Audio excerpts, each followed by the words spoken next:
Hi, I'm Yakov Horowitz, and this video is intended to give you some tips about speaking to your children regarding stranger danger. And though the vast overwhelming majority of abuse cases take place with people the children know, or in their inner circle, so to speak, there are certainly cases of stranger danger and, God forbid, abduction of children. And in Lakewood, New Jersey, there have been some attempted abductions as of late, and there certainly is heightened anxiety there. So just some tips. I'll start with some pointers that the Chief of Police of Lakewood sent out recently with just some common sense advice to parents. See that your children are supervised, especially younger children. Just make sure that there's an adult within sight of children. Older children that are walking, see to it that they don't take any shortcuts. They walk in well-lit areas, and they walk in groups. I once did a talk on child safety in Alpine, New Jersey, together with the Chief of Police, and he offered two fascinating pieces of advice that I thought were very enlightening, and maybe hopefully you'll find it as well. He said that tell children that if they're being followed by anyone or they're uncomfortable by an adult that's following them, instead of running away, they should cross the street and reverse direction, or if they're in a mall, just turn around and run the other way, because it will be much more noticeable if other passersby or people in the mall will notice that an adult went the other way to follow a child. And if, God forbid, the adult gets closer to the child and the child is more concerned, he suggested that the child be trained to yell, "This is not my father."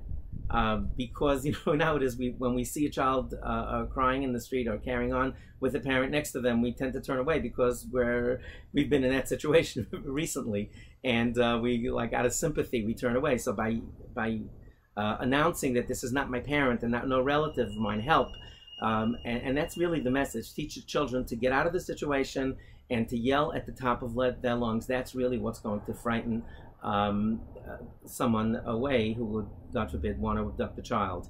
The very good news is that this education really does work, and speaking to your children is extremely helpful.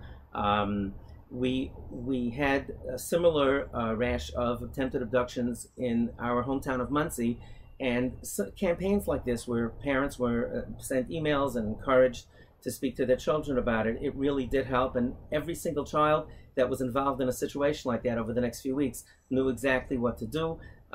They yelled, they ran away, they went to their parents, informed their parents, who called the police. I did get a very clear psak, a halachic ruling from Rabbi David Cohen Shlita, that preferably with a shinoi, but we must call the police immediately on Shabbos if something does take place on Shabbos, as it poses a clear danger to our children. And a similar psak was issued by Rav Forsheimer of Lakewood, New Jersey. And one final thought: this is the beginning of a conversation that should take place. Add your own thoughts. Feel free to, but don't frighten the children.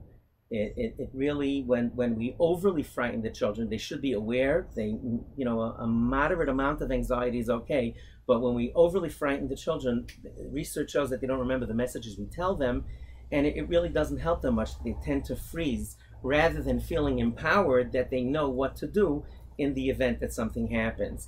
I got a call a few years ago from a father in Borough Park, a Hasidic fellow, who had read our book to his children and was talking to them about child safety. And he told his boys that if you're ever in shul and you're in an uncomfortable situation, he gave them all watches, actually, and he said, look at your watch and say in Yiddish, "My father's coming to meet me now." And he called me to tell me that his child was in a situation like that and knew exactly what to do, very calmly looked at his watch. His father was nowhere near, but he said, "My father's coming now," and the guy scooted off. And thankfully he was reported to the police, and he was arrested for having abused other children in that same shul. So this stuff really does work. Feel empowered, certainly be anxious and be aware and heighten your supervision of your children, but your message to your children is that they should feel empowered to be able to take proper and defensive behavior in case, chas v'shalom, something happens to them. Have a wonderful Shabbos, and hope you found this helpful.